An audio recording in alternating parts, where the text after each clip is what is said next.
바랍니다. 시작. 추석 때 수고 많이 하셨죠? 수고하셨습니다. 우리 인사 한 번 더 합시다. 시작. 수고하셨습니다. 수고하셨습니다. 네, 수고하셨습니다.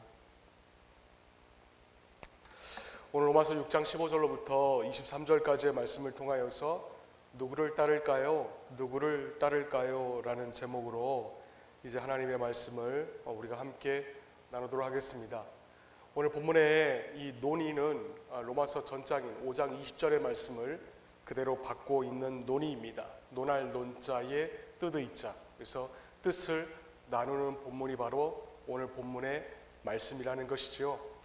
여러분, 로마서 5장 20절 말씀을 한번 보겠습니다. 그 말씀에 보시면은 이렇게 나와 있습니다. 그러나 죄가 많은 곳에 은혜가 더욱 넘치게 되었습니다.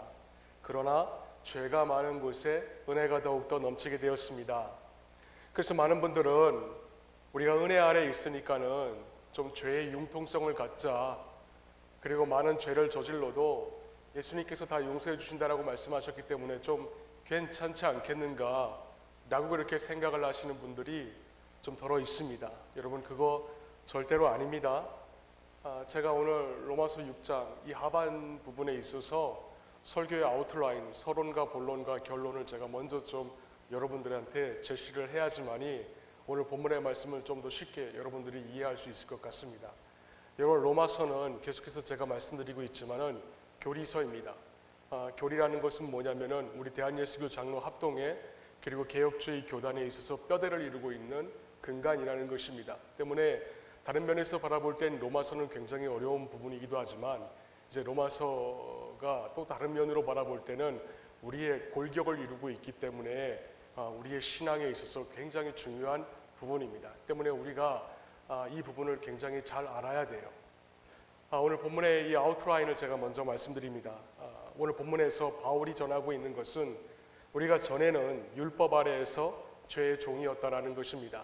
죄의 종이었지만은 이제는 모두가 다 하나님의 은혜 아래 있기 때문에 죄의 종이 아니라 모두가 다 의의 종이다. 은혜 아래 있는 의의 종은 주인이신 하나님 한 분만을 따라간다. 때문에 하나님의 뜻에 온전히 순종하자. 하나님의 뜻에 집중하자. 바로 이것이 오늘 본문의 말씀의 요지입니다. 자, 먼저 18절 말씀 우리 한번 보겠습니다. 18절 말씀에 보시면 죄에서 해방을 받아서 의의 종이 된 것입니다 라고 했습니다. 죄에서 해방을 받았다. 여러분, 그것은 시제가 과거형입니다. 현재형이 아니고 미래형도 아니고 이미 죄에서 우리는 해방을 받았습니다. 그리고 의의 종이 되었습니다. 똑같은 동일한 시제입니다. 따라서 바울이 지금 얘기하고 있는 것은 우리가 이미 예수 그리스도를 믿음으로 인하여서 믿는다라는 것은 그분을 우리의 마음에 영접한다라는 것입니다. 하나님 아들 예수 그리스도를 영접함으로 인하여서 우리 모두가 다 죄에서 해방이 되었다라는 표현을 쓰고 있습니다. 따라서 죄로부터 해방되었다는 말의 의미를 알려면은 도대체 죄가 무엇인지, 세상에서 말하고 있는 죄는 우리가 알고 있지만은 성경상에 드러나고 있는 이 죄가 무엇을 말하고 있는지 우리가 그것부터 논해야 할 것입니다. 여러분, 본문에서 전하고 있는 이 바울이 전하고 있는 죄가 도대체 무엇을 말하고 있는 것일까요? 죄는 히브리어적 표현과 헬라적 표현이 있습니다. 히브리어적 표현으로서는 죄라는 것은 올바른 목표를 벗어났다라는 것입니다. 올바른 목표를 벗어났다. 그러면 헬라적 죄의 의미는 무엇인가? 헬라적인 죄의 의미는 관역을 벗어났다, 관역을 벗어났다라는 뜻입니다. 둘 다 화살을 쏠 때에 목표물을 벗어나고 관역을 벗어났습니다. 근데 관역을 향하여서 화살을 쏘았는데 그 관역에서 벗어났다라는 그 의미, 우리가 이것을 보아 알 수 있는 것은 죄라는 것은 신구약 성경에서 히브리어적 표현이나 헬라적 표현이나 둘 다 동일한 의미라는 것을 알 수가 있습니다. 그럼 그것이 무엇입니까? 죄는 우리가 목표를 잘못 설정한 것, 사람이 태어나서 죽을 때까지 뭔가 잘못된 것을 추구하는 바로 그것이 바로 죄라는 것입니다. 여러분, 우리가 잘 알고 있는 아담과 하와를 한번 떠올려 봅시다. 그들이 선악과를 먹는 것을 통하여서 그들의 관역은 무엇이었습니까? 아담과 하와의 관역은 그들이 하나님과 같이 되려고 했던 것이 그들의 관역이었다라고 창세기 3장의 말씀에는 기록을 하고 있습니다. 잘못된 목표죠. 그래서 그것을 성경에서는 너희들이 죄를 지었다, 너희들이 죄를 가지고 있다, 그렇게 규정을 짓고 있는 것입니다. 즉 피조물들이 목표가 아닌 것을 목표로 삼는 것, 승리가 아닌 것을 승리라고 여기는 것, 그게 바로 성경에서 얘기하고 있는 죄라는 것입니다. 자, 그러면 죄가 그렇게 관역을 벗어나는 것이 죄다. 그러면 죄의 결과가 무엇입니까? 오늘 본문의 바울은 죄가 우리의 모든 것을 다 뒤틀어 버린다라고 얘기를 하고 있습니다. 그것이 결과라고 전하고 있어요. 그래서 12절 말씀에 우리 다 함께 한번 보겠습니다. 12절 말씀에 그러므로 여러분은 죄가 여러분의 죽을 몸을 지배하지 못하게 해서 여러분이 몸의 정욕에 굴복하는 일이 없도록 하십시오 라고 하였습니다. 죄가 우리의 몸을 지배합니다. 그래서 지배하지 못하게 하라고 그랬어요. 그리고 몸의 정욕에 굴복하는 일이 없도록 하라고 하였습니다. 여러분, 죄라는 것은 처음에는 아무것도 아닌 것처럼 우리 안에 들어옵니다. 굉장히 가볍게 여겨집니다. 하지만 결국에 죄는 밀림지대의 아나콘다처럼 우리의 몸을 서서히 그리고 완전히 우리를 묶어서 숨을 쉬지 못하게 만드는 것이 바로 죄의 결과입니다. 왜냐하면 여기 말씀에서 12절 말씀 하반절 말씀에 보니까 정욕이라는 단어가 있습니다. 이 정욕이라는 단어의 의미는 뭔가 강하게 열망하다, 뭔가 갈망하다라는 단어로서 죄는 우리의 영혼을 강하게 점점 묶어서 종국적으로는 우리의 육신까지도 꼼짝 못하게 만드는 것이 바로 죄의 본질적인 특성이기 때문에 그렇습니다. 그래서 죄는 우리 인간 안에 점점 들어와서 욕심으로 가득 차게 만들어버립니다. 여러분, 욕심이 나쁜 걸까요? 사실 욕심이라는 자체적인 단어만으로 놓고 볼 때에 욕심은 나쁜 단어는 아닙니다. 그러나 그 욕심에 자신만 알고 있는 이기주의가 붙어버리면은 그때부터 욕심은 죄를 생산하게 되는 것입니다. 그래서 수많은 관계 속에서도 그것을 달성하면은 세상의 많은 사람들은 저자 성공했다라고 부릅니다. 하지만 달성하지 못하면 저자는 실패했다라고 그럽니다. 여러분, 그런데 우리가 여기서 한번 생각을 한번 해보자고요. 목표 자체가 잘못되었다라고 하면 어떻습니까? 관역이 잘못되었다라고 하면은 여러분 어떻겠습니까? 아무리 궁인이 화살을 열심히 깎고 열심히 쏜다라고 할지라도 이루려고 하는 자의 입장에서는 관역이 잘못되었기 때문에 아무 의미가 없는 것입니다. 왜냐하면 목표가, 즉 표적이 잘못되었다면은 화살을 쏘는 자의 입장에서 정확하면 정확할수록 사실은 그 화살은 관역을 잘못 맞출 수밖에 없기 때문에 그렇습니다. 그래서 죄는 우리의 삶 전체를 다 뒤틀어 버립니다. 때문에 죄가 이 땅에 들어오고 난 다음에 우리가 아무리 열심히 살아가려고 노력해도 문제가 생길 수밖에 없는 것이에요. 가정이라고 다를 수 있을까요? 여러분, 가정도 마찬가지입니다. 여러분이 모두가 다 행복한 가정을 이끌고 가기를 다 누구나 원하십니다. 그렇다면은 그 행복한 가정을 깨고자 하는 사람이 누가 있습니까? 단지 우리는 다 열심히 살려고 매일매일 같이 노력을 하고 애를 쓰는데 그 행복한 가정이 이루어지지를 않는 것입니다. 또 우리나라는 어떻습니까? 얼마 전에 뉴스를 보니까는 추석 명절에 MBC 뉴스에서는, 한 언론 매체에서는 젊은이들이 40년을 안 먹고 안 써야 집 한 채를 장만할 수 있다는 보도가 나왔습니다. 금리가 점점 인상되고 있습니다. 그래서 정부에서는 자꾸 대출에 대해서 제약을 하고 있습니다. 이런 가운데 있어서 젊은 사람들은 더욱더 살기 힘들어지는 세상 가운데 있고 직업이 50만 가지가 없어진다는 보고도 들려오고 있습니다. 저와 청년들 가운데 있어서 우리나라가 모두가 다 잘 되기를 원할 터인데 과연 누가 우리 땅에서 살면서 안 되기를 원하는 사람이 누가 있을까요? 모두가 다 잘 되기를 원합니다. 경제가 잘 회복되어서 그렇게 이전과 같이 삶을 살기를 원하는데도 불구하고 그렇게 하면 할수록 어떻습니까? 엉켜버리는 게 우리의 삶의 현주소입니다. 왜 그럴까요?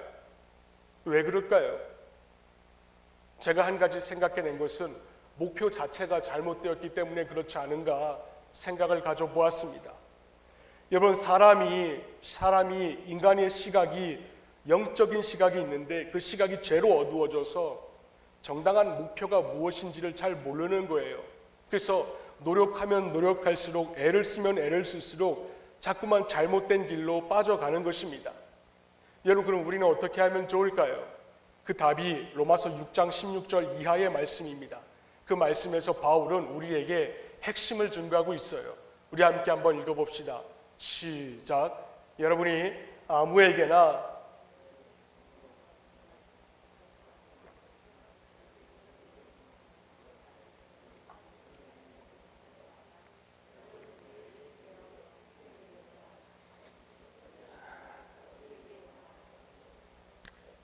여러분, 무슨 말씀입니까? 딱 한마디로 이겁니다. 주인을 잘 선택하라는 것입니다. 누구를 따라갈 것인지 펠로우십을 잘 선택하라는 것이에요. 여러분, 우리는 누구를 따라가는 자들입니까? 누구를 닮아가는 자들이어야 되는 것입니까? 우리가 따라가야 될 분은, 또 우리가 섬겨야 될 주인은 오직 한 분, 살아계신 예수 그리스도 하나님 한 분밖에는 없습니다. 근데 오늘 16절 말씀에 가만히 보니까 바울은 우리에게 너희들 종이다, 너희들 종된 자다, 그렇게 표현을 쓰고 있습니다. 여러분, 종이 뭐 하는 자입니까? 종은 순종해야 될 존재가 있는 자들이고, 그리고 따라가야 될 대상이 있는 자들입니다.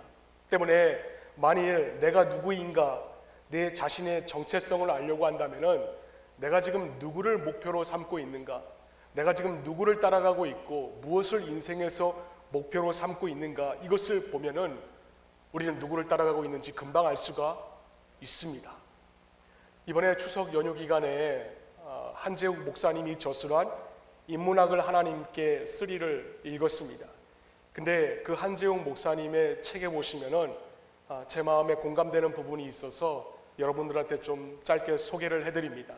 이제 한재욱 목사님의 말입니다. 좋은 스승은 나의 이름을 불러주는 분이다. 내 가치를 알아보는 분이다. 보잘것없이 들판에 버려진 지푸라기도 제비의 부리에 물리면 따뜻한 둥지가 되고, 농부의 손길이 닿으면 요긴한 새끼줄이 되고, 멍석이며 가마니가 되기도 한다.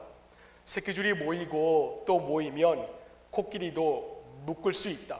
또한 지푸라기가 정원사의 손을 거치면 겨울나무에게 추위를 막아주는 따뜻한 옷이 된다. 뿐만이 아니다. 지푸라기 없는 매주는 상상할 수가 없다. 이렇듯 볼품없는 지푸라기도 누구의 손에 들리는가에 따라서 멋진 지푸라기가 될 수가 있다. 볼품없는 지푸라기도 누구의 손에 들리는가에 따라서 멋진 지푸라기가 될 수가 있다. 그리고 그 장의 맨 마지막에 이렇게 쓰여 있습니다. 지푸라기 같은 우리라도 하나님의 손에 잡히면 하나님의 보석이 될 수가 있고 쓸모 있는 존재가 누구나 될 수가 있다. 여러분, 무슨 말입니까? 중요한 것은 우리가 누구를 따라가느냐라는 것입니다. 누구를 따라가느냐에 따라서 신분, 고하, 지위를 막론하고 하나님의 손에 붙잡혀서 어떤 자는 보석과 같은 인생이 될 수가 있고, 또 다른 어떤 자는 지푸라기와 같은 인생이 될 수가 있다라는 것입니다. 그래서 오늘 본문에 바울은 16절 상반절 말씀에 여러분이 아무에게나 자기를 종으로 내맡겨서 복종하게 하면 여러분이 복종하는 그 사람의 종이 되는 것임을 알지 못합니까? 라고 한 것입니다. 우리가 죄를 따라갑니다. 그러면 그 사람은 죄의 종이 되는 것입니다. 반대로 하나님의 속성 가운데 의가 있습니다. righteous라고 하는 영어인데, 이 의를 따라가는 자는 의의 종이 될 수가 있는 것입니다. 어떤 A라는 대상을 따르면은 누구든지 간에 A의 종이 될 수밖에 없고, 반대로 B를 따르면은 B의 종이 될 수밖에 없는 것입니다. 또한 종은 주인의 한마디 한마디에 그 말씀이 떨어질 때마다 순종할 수밖에 없는 자들이 바로 종의 의무입니다. 마찬가지입니다. 크리스찬들은 예수님을 따라가는 제자들입니다. 제자는 여러분 귀로 듣고 그치는 수강생이 아닙니다. 수강생은 스승의 모든 것을 따라가며 스승을 닮아갈 책임도 없고 스승의 모든 사역들을 전파할 책임도 없는 자들입니다. 그러나 제자는 다릅니다. 제자는 스승의 모든 것을 따라가며 스승의 모든 것을 닮아가며 전국적으로는 스승처럼 사는 삶을 가리켜 자는 자들이 바로 제자입니다. 그래서 스승의 모습을 알지 못하는 자들에게 세상에 스승의 모습을 전파하는 것이 바로 제자의 사명인 것입니다. 따라서 예수님의 제자는 하나님을 따라가는 자들이기에 하나님의 종들입니다. 즉 따라가는 것이 그 사람의 내면을 설명할 수밖에는 없는 것입니다. 그럼 제가 한 가지 여러분들에게 묻습니다. 여러분은 누구를 지금 따라가고 계십니까? 분명한 한 가지는 죄의 종이 되면은 오늘 본문 말씀 맨 하반절 말씀해 보시면 죄의 결과는 사망밖에 남지 않는다라고 하였습니다. 그런데 여기서의 죽음은 하나님과의 영적인 단절로 시작한 모든 육적인 죽음까지 모든 죽음을 다 의미하고 있는 거예요. 그러나 주님의 말씀에 대한 순종의 제자가 되면은 그분에게는 예수님의 성품의 아름다운 향기가 그 안에서 품어져 나올 수가 있는 것입니다. 그래서 16절 하반절에 바울은 여러분은 죄의 종이 되어서 죽음에 이르거나 아니면 순종의 종이 되어서 의에 이르거나 하는 것입니다 라고 한 것입니다. 굉장히 상식적인 이야기이지요. 그래서 요한복음 15장 5절 말씀에 예수님께서는 우리들에게 이와 같이 말씀하셨습니다. 나는 포도나무요 너희는 가지이다. 사람이 내 안에 머물러 있고 내가 그 안에 머물러 있으면 그는 많은 열매를 맺는다. 너희는 나를 떠나서는 아무것도 할 수가 없느니라 라고 하셨습니다. 즉 주인을 잘 선택해야 한다는 것입니다. 포도나무 가지가 포도나무에 붙어 있는 것처럼 예수 그리스도를 주인으로 선택해서 그 예수 그리스도의 주인 되신 그 나무에 붙어 있으면 우리 모두는 다 열매를 맺을 수가 있습니다. 하지만 제대로 된 주인을 우리가 선택하지 못하면 나무가지는 열매를 맺지 못하고 결국에는 바짝 말라서 다 땅에 떨어지고 말게 된다는 것입니다.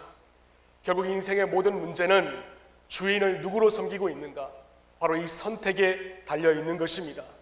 그럼 여러분들이 지금까지 살아오면서 2021년도 이제 9월달 이 마지막 주까지 살아오면서 지금까지 여러분들은 누구를 마음속에 주인으로 섬기고 살아왔습니까? 어떤 사람은 돈일 수가 있을 것입니다. 또 어떤 사람은 명예일 수도 있을 것입니다. 또 어떤 사람은 자신의 친분 관계일 수도 있을 것입니다. 또 어떤 사람은 권력일 수도 있을 것입니다. 그런데 성경에는 여러분 이런 자들에 대해서 뭐라고 규정을 하고 있는 줄 아십니까? 성경에서는 예수 이외에 주인 삼은 것을 다 내려놓으라고 하고 있습니다. 왜냐하면 예수 이외의 모든 목표들은 허황된 목표요, 잘못된 목표를 제시하고 있기 때문에 그렇습니다.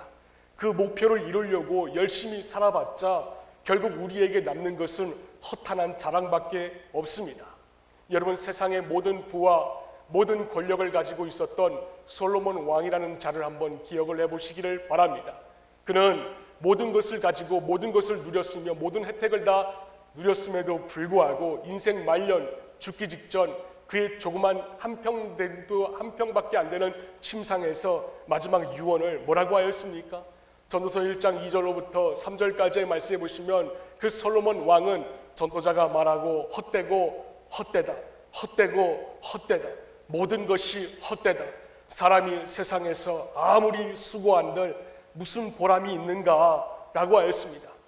세상의 모든 것을 누려본 그 솔로몬 왕이 인생의 모든 것이 헛되다라면서 풀은 마르고 꽃은 시드나 오직 주의 말씀만 영원토록 있다라는 것을 그 솔로몬 왕은 침상에서 뒤늦게 깨달았던 것입니다. 그래서 그의 한 줄의 고백 가운데 헛되다라는 말이 무려 5번씩이나 등장을 하고 있는 것이에요. 때문에 인생의 가치는 누구를 무엇을 주인으로 섬기고 있느냐에 달려 있는 것입니다. 그래서 찬양팀이 부르는 찬양이 맞는 것 같아요. 내가 주인 삼은 모든 것 내려놓고 내 주 대신 주 앞에 나가 그 다음에 뭡니까? 내가 사랑했던 그 모든 것을 다 내려놓고 주님만 사랑해. 주 사랑 우리 한번 불러봅시다. 내가 주인 삼은 모든 것 내려놓고 내 주 대신 주 앞에 나가 내가 사랑했던 모든 것 내려놓고 주님만 사랑해. 주 사랑 거친 풍랑에도 깊은 바다처럼 나를 잠잠케 해. 주 사랑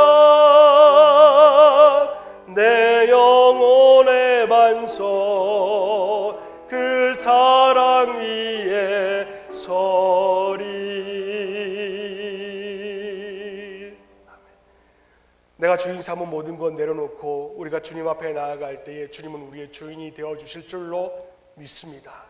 여러분, 우리가 이렇게 주인을 잘 선택하게 되면 여러분들 각자에게 찾아오는 유익이 있습니다.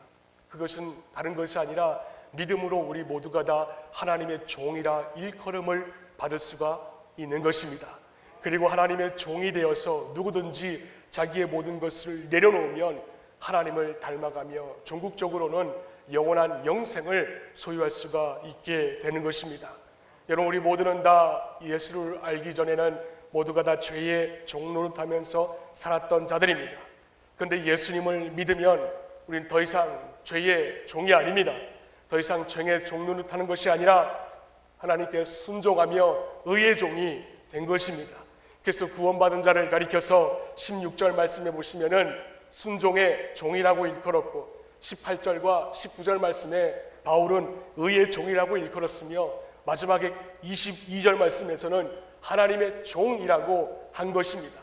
여러분, 잘못된 주인을 내려놓을 때 점점 더 우리는 순종의 종에서 그리고 의의 종으로, 의의 종에서 하나님의 종으로 예수님 그리스도의 모습에 점점 더 가까워지는 것을 발견할 수가 있습니다.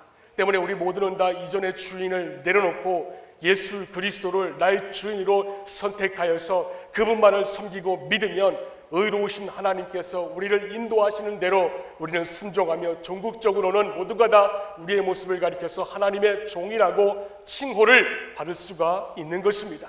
나 한 가지 좀 분명히 해야 될 것이 있습니다. 뭐냐면은 우리가 예수 그리스도를 믿으면 예수님께서 우리의 마음에 들어와 계십니다. 영접되었습니다. 근데 우리 안에 오셨다고 해서 우리가 저절로 순종의 종, 의의 종이 되어 하나님께 순종하게 되는 것은 아닙니다. 하나님께 순종하느냐 불순종하느냐 하는 열쇠는 전적으로 여러분들의 마음에 달려있는 것입니다.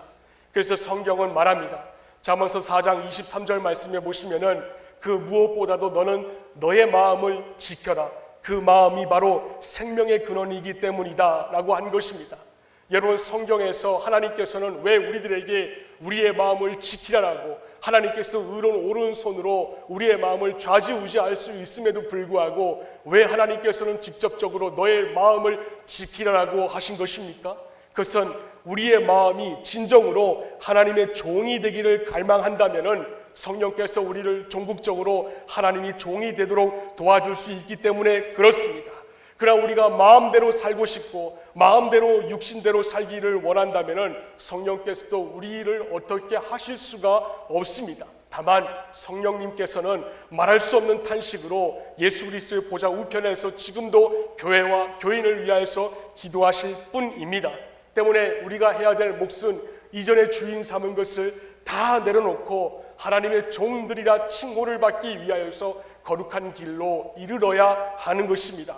19절 말씀에 보니까 바울이 이 말 부분에 대해서 좀 더 쉽게 설명을 하였습니다. 19절 말씀에 보시면 여러분의 이해력이 미약함으로 내가 사람의 방식으로 말하겠습니다. 여러분이 전에는 자기 지체를 더러움과 불법의 종으로 내맡겨서 불법에 빠져 있지만 이제는 여러분의 지체를 의의 종으로 바쳐서 거룩함에 이르도록 하십시오라고 했습니다. 여러분, 이 19절 말씀에서 우리가 주목할 단어가 두 가지가 있습니다. 첫 번째는 뭐냐면은 내맡겨서라는 단어이고, 두 번째 단어는 뭐냐면은 바쳐서라는 단어입니다. 내맡겨서, 바쳐서. 우리가 전에는 우리의 모든 영혼을 자신을 더러움과 불법에 내맡겼습니다. 하지만 이제는 의의 하나님의 거룩한 속성으로 바치라라고 주문하고 있는 것입니다. 때문에 우리가 하나님의 정의와 하나님의 공의로움에 대하여서 우리의 몸과 마음을 자발적으로 스스로 능동적으로 내어드리면은 우리는 하나님이 기뻐하시는 거룩함에 누구든지 간에 이르게 될 수밖에 없다라는 것입니다. 반대로 더러움과 자기 마음대로 하는 그 불법에 몸과 마음을 맡기면은 하나님을 격분케 만들 수밖에 없습니다. 그러나 불법으로 몸과 마음을 하나님께 격분케 맡기든지 아니면은 성령의 의의 도구가 되든지 여기에는 공통점이 있습니다. 그게 뭐냐면은 그 키는 바로 우리가 가지고 있다라는 것입니다. 누구를 탓할 수 있는 문제가 절대로 아닙니다. 여러분, 우리가 죄를 짓습니다. 죄를 지으면 세상에서는 교도소에 들어가게 됩니다. 우리가 비록 그것을 원하지 않더라도 공권력에 의해서 우리는 강제 집행되고 맙니다. 그러나 술집에 갑니다. 술집에 가고 안 가는 것은 여러분 전혀 다른 문제입니다. 그건 우리 마음이 결정하는 것이고 내가 술집에 가는 것이지 술집에 끌려갔다라고 말하시는 사람들은 한 명도 없는 것입니다. 마찬가지입니다. 우리가 예배에 참석하고 또 주중에 목장에 참석하여서 믿음의 교제를 나누는 것 또한 우리 마음이 결정하는 것입니다. 때문에 우리의 인생은 누구에게 순종하고 누구를 따라가느냐에 따라서 행과 불행이 결정되는 것입니다. 평생 죄의 종노릇하며 살 것인지 아니면은 이 말씀에 나와 있는 대로 의의 종으로서 하나님의 종으로 살 것인지 여기에 우리의 인생의 행불행이 달려있는 것입니다. 그래서 17절과 18절 말씀에 바울은 이와 같이 전하고 있습니다. 그러나 하나님께 감사하는 것은 여러분이 전에는 죄의 종이었으나 이제 여러분은 전에 받은 교훈의 본에 마음으로부터 순종함으로써 죄에서 해방을 받아 의의 종이 된 것입니다. 할렐루야. 마음으로부터 순종했다라고 하고 있습니다. 우리의 마음으로부터 순종함으로써 죄에서 해방을 받아 의의 종이 된 것입니다. 우리가 죄의 종이었을 때는 아무리 마음이 원해어도 죄의 결박에서 벗어날 수가 없었던 자들입니다. 죄를 안 짓고 살고 싶어도 죄의 종이었기 때문에 죄에 대하여서 순종할 수밖에 없었던 그런 존재였습니다. 그래서 예수님께서 나무 80키가 되는 십자가를 지시고 2.75km를 그 골고다 언덕을 걸어서 올라가 십자가에 달려 죽으신 것입니다. 그리고 예수 그리스도를 누구든지 믿음으로 죄에 대하여서 순종했던 모습에서 벗어나 누구든지 믿기만 하면 하나님의 종이 될 수가 있는 길을 열어주신 것입니다. 그렇다면 이게 끝입니까? 아닙니다. 그냥 우리는 죄에 대하여서 여러분 벗어나기만 하면 다 되는 것입니까? 아닙니다.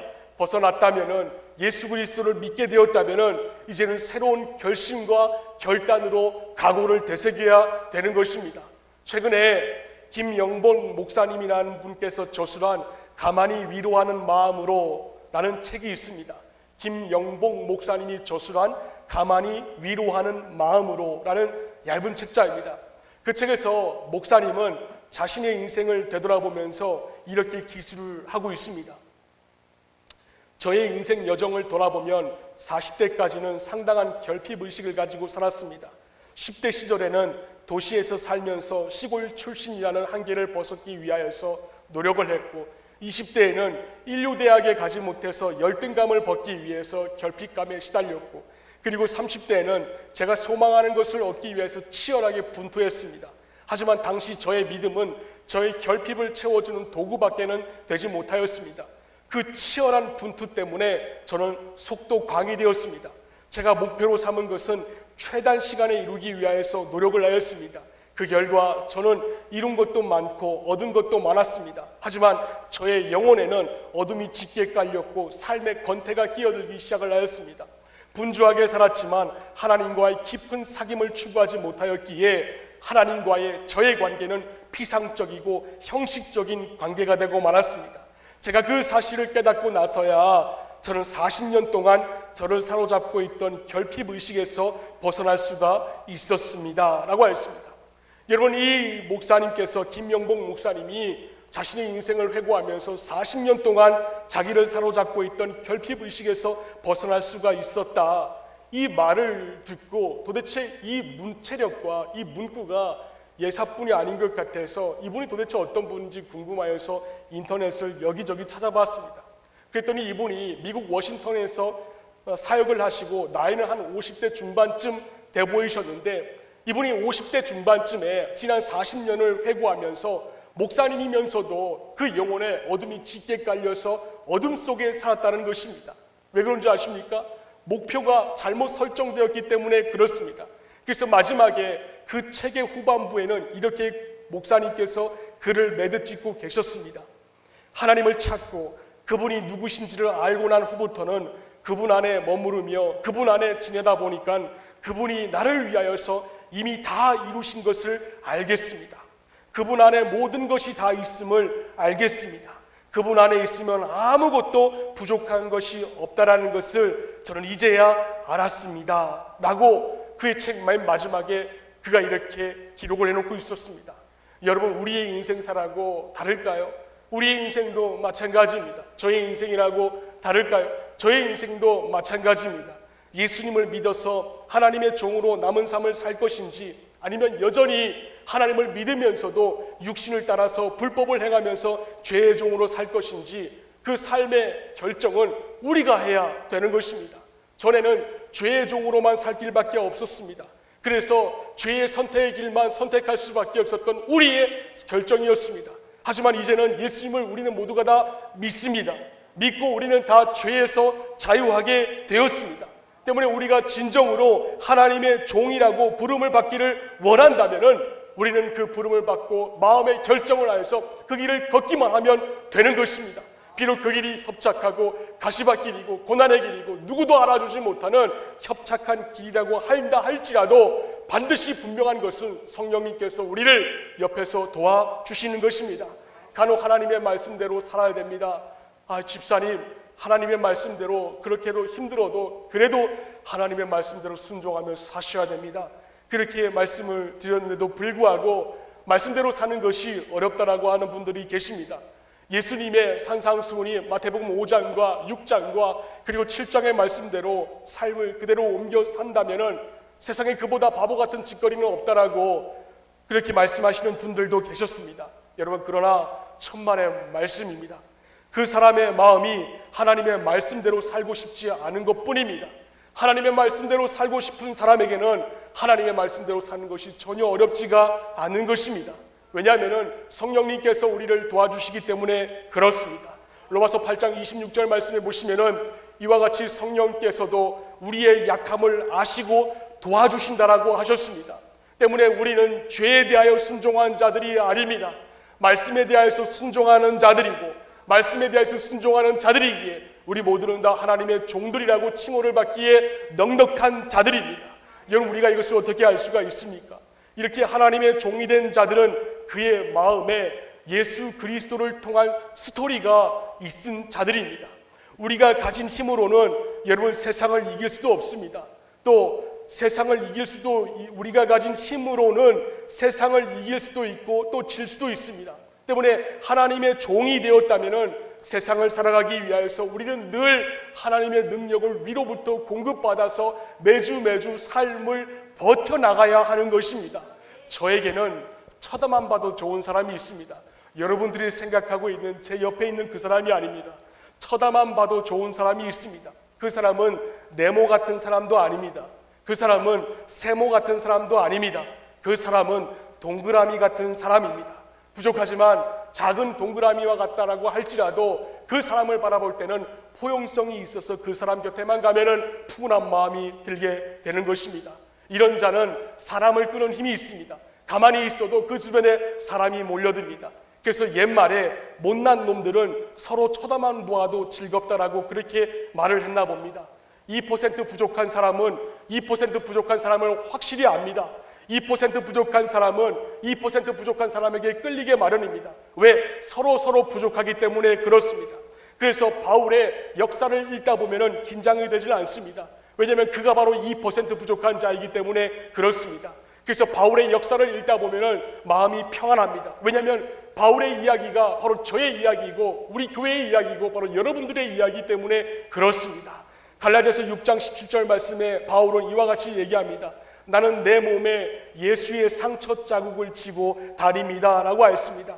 상처는 낙인이라는 의미입니다. 낙인은 가축이나 노의 몸에 너는 내 것이야 라고 해서 그 도장을 찍는 바로 그때의 상처를 낙인이라고 부릅니다. 그렇다면 바울이 자신의 몸에 예수의 상처를 지고 다닌다는 그 의미는 무엇을 말하는 것입니까?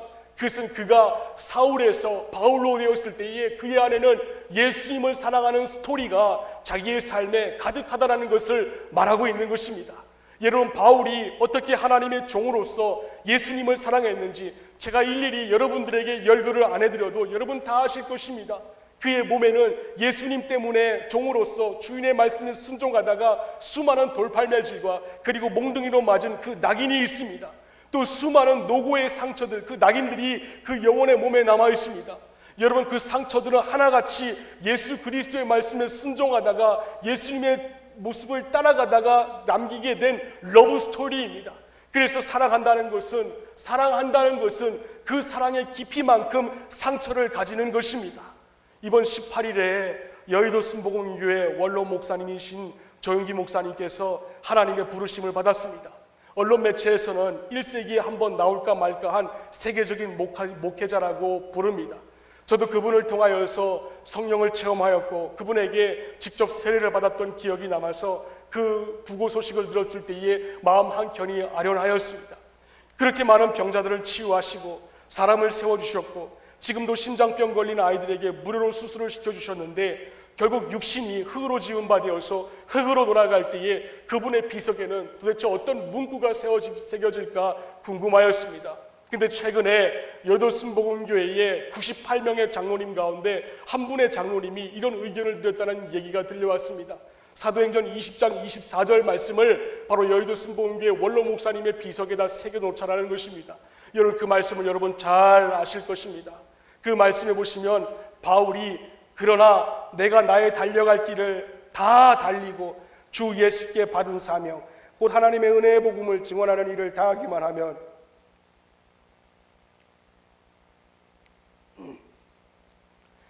나는 내 목숨이 조금도 아깝지 않습니다. 여러분, 우리는 모두가 다 행복한 삶을 꿈꿉니다.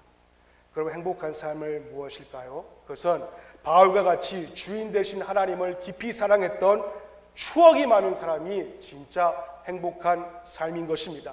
반면에 가장 초라한 삶은 인생에서 하나님과 동행한 스토리가 전혀 없는 자입니다. 자신의 욕심을 따라 살아온 사람은 가장 초라한 사람이고 가장 불행한 사람입니다. 제가 장로님들에게 말씀드리는 것이 바로 이것입니다. 우리 언젠간 다 하나님 앞에 설 터인데 장로님과 저희가 사도행전 20장 24절 말씀처럼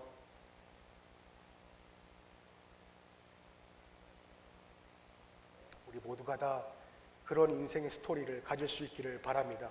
청년들, 자신의 스펙이 초라하다고 기죽지 마세요. 결국 스펙을 이기는 것은 예수님을 사랑하는 스토리입니다. 하나님의 이야기가 여러분의 이야기가 되어야 됩니다. 하나님을 사랑하는 것만큼 여러분들이 사랑하는 것만큼 상처를 받을지라도 그분의 말씀에 따라갈 때에 하나님 앞에 부끄럽지 않을 서 있을 수가 있을 것입니다. 하나님의 이야기가 나의 이야기가 있는 삶, 하나님 하고 부르면 깊이 떠오르는 이야기가 있는 삶, 이런 스토리가 여러분들의 스펙이 되어서 세상을 살아갈 때 이길 수 있고 승리하는 삶을 살아갈 수가 있는 것입니다. 그래서 바울은 오늘 본문의 22절 말씀 다 함께 한번 읽어보겠습니다. 시작. 이제 여러분은 죄에서 해방을 받고 하나님의 종이 되어서 거룩함에 이르는 삶의 열매를 맺고 있습니다. 그 마지막은 영원한 생명입니다. 할렐루야. 여러분 모두가 다 하나님의 종이 되어서 거룩함에 이르는 삶의 열매를 맺으어서 하나님께서 여러분들에게 각자에게 주시는 영생을 소유하는 여러분들의 모습이 되어서 한 주간 살아갈 때에 세상을 넉넉하게 이길 수 있는 우리 모든 교우들이 될 수 있기를 예수님의 이름으로 축원을 드립니다. 기도하겠습니다. 하나님 아버지 감사합니다. 우리 모두가 다 부족하지만은 하나님을 향한 사랑의 이야기만큼은 우리의 삶에 차고 넘치게 하여 주시옵소서. 세상을 살아갈 때에 하나님 여기저기 좌충우돌되는 많은 장애물들이 나타날 수 있지만 그 좌충우돌 가운데 우리 모두가 다 모든 교우들이 하나님을 사랑하는 그 마음 하나만으로 버티게 하여 주시고 우리도 언젠간 세상을 떠날 때에 바울의 고백처럼 내가 나의 달려갈 길을 다 달리고 주 예수께 받은 사명 곧 하나님의 은혜의 복음을 증언하는 일을 다하기만 하면 나는 내 목숨이 조금도 아깝지 않습니다라는 그 유언을 우리 모두가 할 수 있게 하여 주시옵소서. 그래서 우리 젊은 청년들이 스펙을 쌓으려고 노력하는 것보다도 하나님을 향한 러브스토리를 더욱더 간직할 수 있는 믿음의 담대함을 우리 모두가 간직하게 하여 주시옵소서. 감사드리며 거룩하신 예수 그리스도 이름 받들어 간절히 기도를 드립니다. 아멘.